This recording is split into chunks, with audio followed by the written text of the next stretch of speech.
இன்று நாம் பனைமரத்தின் பயன் மற்றும் மருத்துவ குணத்தை பற்றி பார்ப்போம். பனைமரம் புல்லினத்தைச் சேர்ந்த ஒரு தாவர பேரினம். பனைமரத்தை போரசுஸ் என்னும் ஆங்கில பெயரில் அழைப்பார்கள்.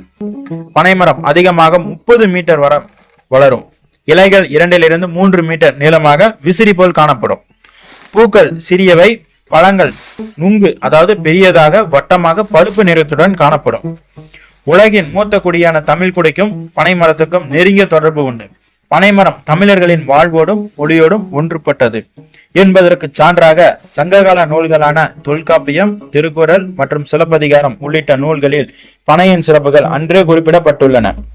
பனை ஓலையை சுவடிகள் மூலமாக நமக்கு பல இலக்கியங்கள் கிடைத்துள்ளன. ஓலைச்சுவடி எப்படி செய்கிறார்கள் என்று தெரியுமா?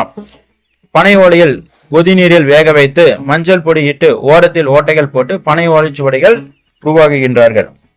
இந்தோனேசியாவில் ஓலையை எழுதும் பேப்பராக பயன்படுத்துகிறார்கள். தமிழகத்தின் மாநில மரமாக அறியப்படும் பனைமரம் இந்திய துணைக்கண்டம் முழுவதும் பரவி காணப்படுகிறது.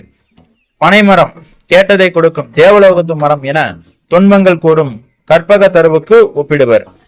ஏனெனில் நுங்கு, பனம்பழம், பனங்கிழங்கு, பனை ஓலை, குருத்து, பனை கருக்கு, பனைப்பால் மரம் அனைத்தும் நமக்கு பயன்படுகின்றன. வாங்க இதன் மருத்துவ குணத்தை பற்றி பார்ப்போம். பனை உடலுக்கு ஊட்டத்தை அளிப்பது, குளிர்ச்சி தருவது, வெப்பத்தை தணிப்பது, துவர்ப்பும் இனிப்பும் ஆகிய இரண்டும் கலந்த சுவை உடையது. பனம்பாலை 100 to 200 மில்லி அறிந்து வந்தால் போதும். உடல் குளிர்ச்சி பெரும், ஊட்டம் பெருகும் மற்றும் வயிற்றுப்புண் நிச்சயம் ஆறிவிடும். பனை மரத்தில் இருந்து கிடைக்கும் நுங்கு நீரை தொடர்ந்து சாப்பிட்டு வர கோடை காலத்தில் ஏற்படும் வேர்க்குரு நீங்கும். தோலுடன் நுங்கை சாப்பிட்டு வர சீத கழிச்சல் நீங்கும். பனங்கற்கண்டை ஏதாவது ஒரு வகையில் அடிக்கடி பயன்படுத்தி வர அம்மை நோயால் ஏற்பட்ட உடல் வெப்பம், தாகம் போன்றவை நீங்கும். பனங்கிழங்கிற்கு உடல் குளிர்ச்சியை தரும் தன்மை உண்டு. இந்த கிழங்கை சாப்பிட்டு வந்தால் உடல் அழகு பெறும் மற்றும் உடல் பலம் அதிகரிக்கும். பதநீர் அதாவது கல் எப்படி தயாரிக்கிறார்கள் என்று பார்ப்போம். பனை மரத்தில் நுங்கு பிஞ்சு உருவானதும் அதை நாரை கட்டி வளர்ச்சியை கட்டுப்படுத்தும் வகையில் பிஞ்சு ஓரத்தில் லேசாக கீறிவிட்டு தினமும் 3 முறை மரம் ஏறி அந்த பிஞ்சை அழுத்த சொட்டு சொட்டாக மண்பானையில் பால் இறங்கும். இப்படி ஒரு மரத்தில் 3 மாதம் வரை பால் எடுக்கலாம். அந்த பாலில் சுண்ணாம்பு சேர்த்தால் பதநீர் தயாராகிவிடும். சில இடங்களில் மண்பானை அடியில் சுண்ணாம்பை தடவி கட்டிவிடுவார்கள். இதனால் மரத்திலிருந்து பானையை இறக்கும் பொழுதே பதநீர் தயாராக இருக்கும். இந்த பதநீரில் சோறு சமைக்கலாம், பொங்கல் வைக்கலாம், கொழுக்கட்டை தயாரிக்கலாம், அவியல் அரிசி படைக்கலாம். பிஞ்சிலிருந்து மரமாகி கீழே விழும் வரை எல்லா வகையிலும் பயன்பெறும் என்பது நிதர்சனம். மேக நோய் இருப்பவர்கள் பதநீரை 40 நாட்கள் அறிந்து வர அந்த நோய் பாதிப்பில் இருந்து விடுபடலாம். பதநீரில் இருந்து எடுக்கப்படும் கருப்பட்டி, பனங்கற்கண்டு ஆகியவற்றிற்கும் நோய் தீர்க்கும் குணம் உண்டு. பனங்கிழங்கை உலர்த்தி இடித்து மாவாக்கி அதனுடன் தேங்காய் மற்றும் உப்பு போட்டு சாப்பிட்டு வர உடலுக்கு பலம் உண்டாகும் மற்றும் உடல் பருமன் அதிகரிக்கும்.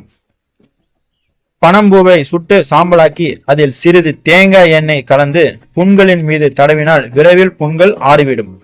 பனங்கொட்டையை மிருதுவான மண் அல்லது ஈர மணலில் புதைத்து வைத்து 2-3 இலை விட்ட பின் தோண்டி கொட்டைக்கு கீழ் உள்ள நீண்ட கிழங்கை எடுத்து வேக வைத்து சாப்பிட்டால் மிக சிறந்த ஊட்ட உணவாகும். சிறு குழந்தைகளுக்கு உடலை தேக்கும். பனை மரத்தின் அடி பாகத்தில் கொட்டினால் நீர் வரும். அதை கருப்படை, தடிப்பு, ஊரல், சொறி உள்ளவர்களுக்கு அதன் மீது தடவினால் குணமடையும்.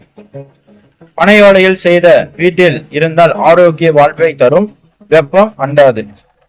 பனையோலையை விசிறி, தொப்பி, குடை, ஓலைச்சுவடி தயார் செய்ய பயன்படுகிறது மற்றும் கைவினை பொருட்களை செய்ய உதவுகிறது. கண்களில் புண் இருந்தால் பனை குறித்து மட்டையை தட்டி விழுந்து சாறு 3 நாட்கள் விட குணமடையும். எரிச்சல் தீரும். பனை வெல்லம், பனங்கற்கண்டு வாத பித்தம் நீங்கும், பசியை தூண்டும், புஷ்டி தரும். நுரையீரல் மற்றும் தொண்டை பாதிப்புகளுக்கு கொடுக்கப்படும் ஆயுர்வேத மருந்துகளில் பனை வெல்லம் அதிகமாக சேர்க்கப்படுகிறது. பாலில் பனங்கற்கண்டு சேர்த்து காய்ச்சி குடித்தால் மார்பு சளி இலகும். முக்கியமாக தொண்டை புண் மற்றும் வலி இவைகள் அகலும். பேச்சாளர்கள் மற்றும் பாட்டு பாடுபவர்கள் எப்பொழுதும் பனங்கற்கண்டு கலந்த காய்ச்சிய பாலையே அருந்துவது வழக்கம். அதனால் அவர்களின் பேச்சு வளம் குறையாமல் பாதுகாக்கப்படுகின்றது. பனைமரம் ஏறத்தாழ 108 நாடுகளில் உள்ளது. தமிழ்நாட்டில் மட்டும் கல் எடுக்க தடை சட்டம் உள்ளது. இதனால் பனை மரங்கள் அழிவின் விளிம்பில் உள்ளது. கல் இறக்குவதற்கான அனுமதி இருந்தவரை, அதனால் வருமானம் கிடைத்தவரை பனைமரங்களை காப்பாற்ற வேண்டும் என்ற கவலை விவசாயிகளுக்கு இருந்தது. அதன் பிறகு பனைமரங்களை கைவிட்டு விட்டனர். விவசாயிகள் வறட்சியின் காரணமாக பனைமரங்களை காப்பாற்ற முடியாமல் செங்கல் சூளைக்கும் சுண்ணாம்பு காலவாய்க்கும் எரிபொருளாக வெறும் 50 ரூபாய்க்கு தர வேண்டிய நிலை ஏற்பட்டுவிட்டது. ஏறத்தாழ 50 ஆண்டுகளுக்கு முன்பு தமிழகத்தில் 30 கோடி பனைமரங்கள் இருந்தன. ஆனால் தற்போது 5 கோடி தான் உள்ளது. இவையும் தற்பொழுது அழிக்கப்பட்டு வருகின்றன. அதனால் பனைமரத்தை காப்போம், தமிழ்நாட்டு பண்பாட்டை மீட்போம்.